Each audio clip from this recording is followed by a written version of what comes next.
Faith is taking the first step even when you don't see the whole staircase. Martin Luther King Jr. Have you ever felt that inner nudge, that gut feeling urging you to trust even when everything around us seems uncertain?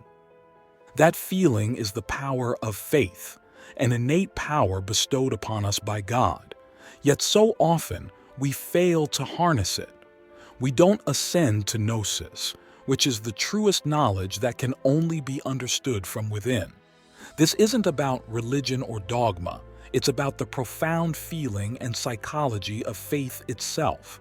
Faith is our connection to the divine, an act of inner trust, a true surrender to our higher self. But it's undeniable that absolute trust in the divine will is not easy. We just become hopeless and faithless at times. Life challenges us in myriad ways. However, faith helps us overcome these tests because it is linked to our higher purpose. When we lose sight of this, we also begin to lose faith and stop listening to the inner voice of intuition. Faith is an intangible yet powerful force that resides within us. It is the conviction that a higher power guides us, even when the path ahead is shrouded in darkness. Isn't it comforting to believe that something greater is looking out for us? This isn't just about believing in a deity. It's about having an unshakable trust in the process of life and the ultimate benevolence of the universe. However, this faith doesn't come from fanatic attachment to religious ideas or external objects of worship, which is essentially idolatry and has nothing to do with true faith. It's even weaponized by those who prey on the weak-minded.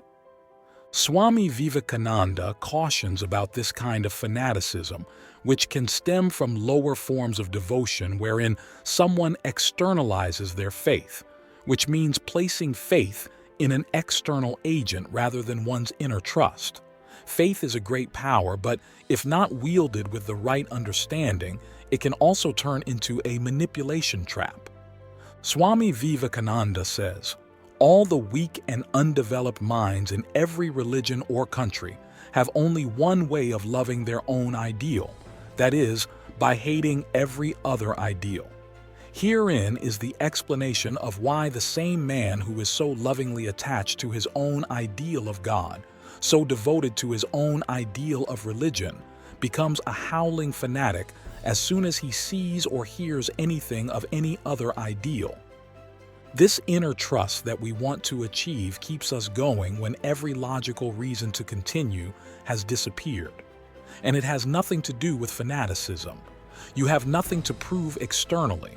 It's the inner strength that allows us to surrender to the flow of life, trusting that everything will work out in the end.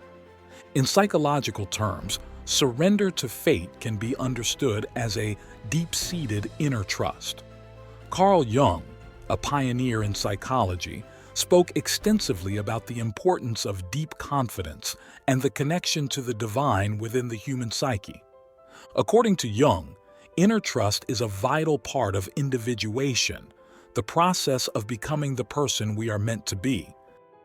Faith is a trust in the meaningfulness of our life and its unfolding. Jung, Modern Man in Search of a Soul. Jung believed that the absence of faith could lead to psychological distress as individuals lose touch with their inner guidance system. Life is a series of tests designed to strengthen our faith. These tests come in various forms: personal struggles, failures, losses, and temptations. Each test is an opportunity to deepen our connection to the divine and reaffirm our trust in the higher plan. It's as if God and the devil are playing a cosmic game of chess, with us as pivotal pieces on the board. This game is already won by God, but from our perspective, it's a test of our will and inner alignment. Do we trust in the ultimate good, or do we succumb to evil? This cosmic game is also a reflection of the internal battle between our own good and evil. God, the embodiment of ultimate good, believes that those who have faith will be delivered and enlightened. However, they must make this journey of faith using their free will. The devil, representing ultimate evil, tempts us. This temptation is not without purpose.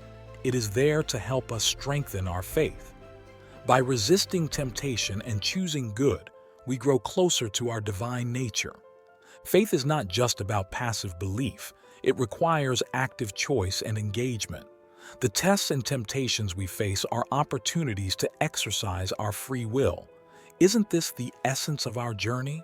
We must choose faith and trust in the divine plan, or give in to doubt and despair. It's a continuous process of choosing to align with our higher self, despite the challenges and temptations that arise. Nietzsche's concept of beyond good and evil can provide a deeper understanding of this dynamic. Nietzsche argued that societal norms and moral codes often obscure the true nature of good and evil. He stated, "He who fights with monsters should be careful lest he thereby become a monster.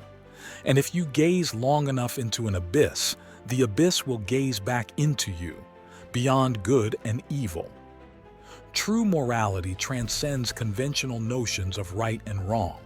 In this light, the tests we face are not just about adhering to social norms, but about discovering a higher moral truth within ourselves, fueled will to power and life. It's about developing an inner compass that guides us towards our higher purpose, beyond the false definitions of good and evil. Faith is tied to intuition, the inner voice that guides us towards our true path. Carl Jung emphasized the importance of listening to this inner voice. He believed that intuition is a vital part of the individuation process, helping us integrate the various aspects of our personality and achieve wholeness. He noted, "Your vision will become clear only when you can look into your own heart. Who looks outside, dreams. Who looks inside, awakes." Jung, Memories, Dreams, Reflections. By trusting our intuition, we align ourselves with our higher self and the divine plan. This alignment brings a sense of peace and fulfillment as we are living in accordance with our true purpose.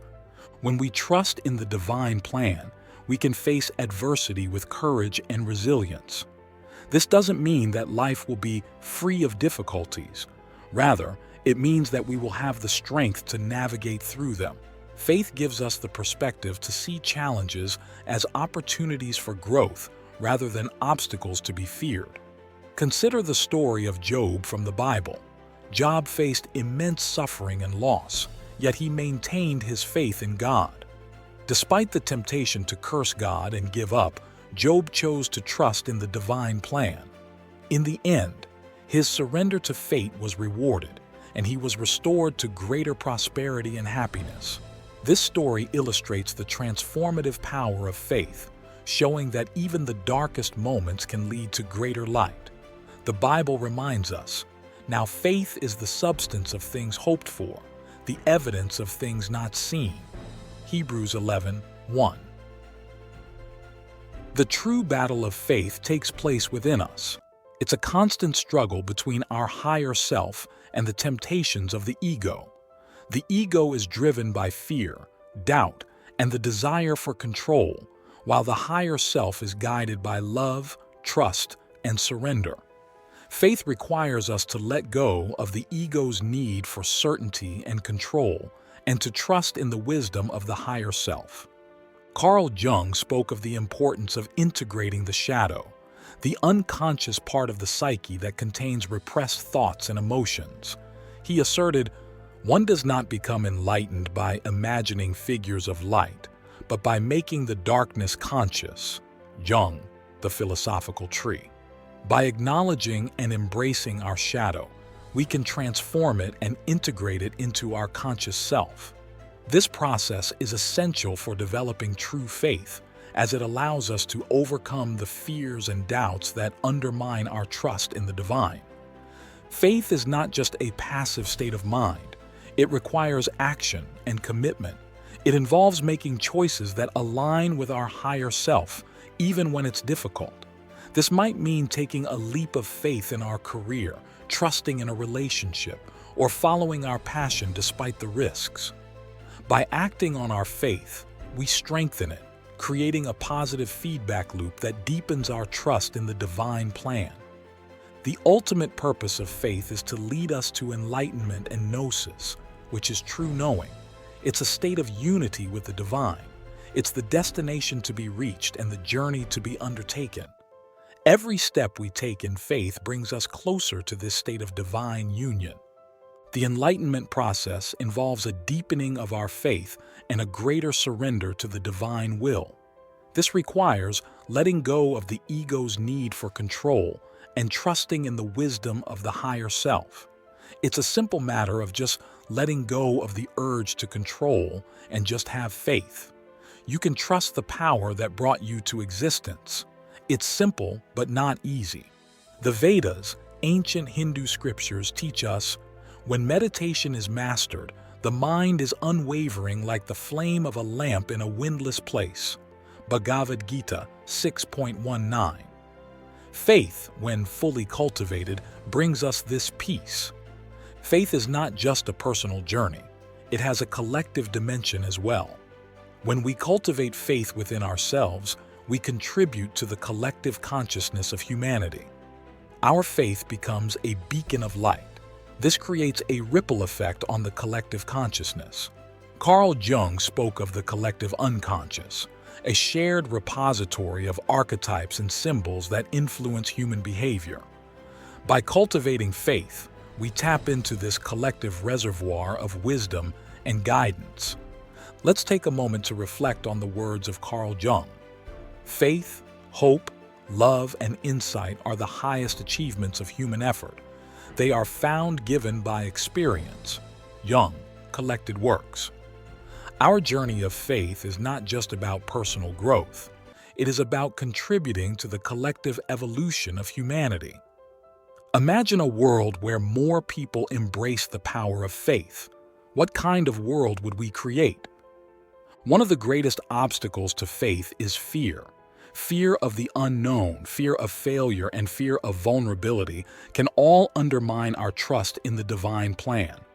How can we overcome these fears? By remembering that faith and fear cannot coexist. When we choose faith, we let go of fear and embrace the unknown with courage and openness. As the Bible reminds us, there is no fear in love, but perfect love drives out fear, 1 John 4:18. By grounding ourselves in love and trust, we can transcend our fears and step into the fullness of our potential. Faith is not about having all the answers. It's about trusting that the answers will come when we need them. Faith is not static. It is a dynamic force that grows and evolves with us. As we deepen our faith, we experience greater levels of spiritual growth and understanding. This journey is lifelong, marked by continuous learning and transformation. Each test of faith is an opportunity to refine our understanding and strengthen our connection to the divine.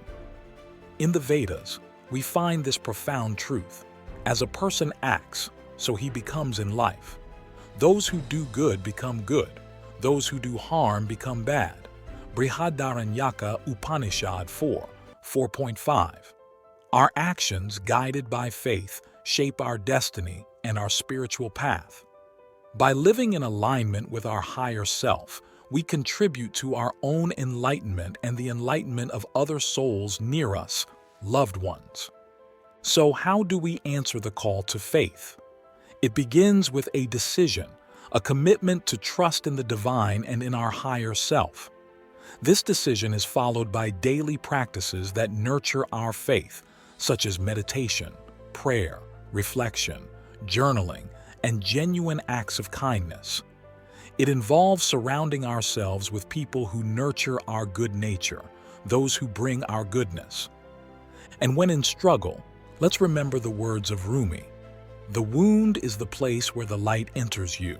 Rumi, the essential Rumi. Our struggles and challenges are not just tests, they are opportunities for the divine light to enter. Thank you for watching. Subscribe to Journey to the Beyond for future updates. Leave a like and a comment if you like this video or have something you want to share with everyone who makes it to the comment section. Those comments mean a lot, not just for the algorithm,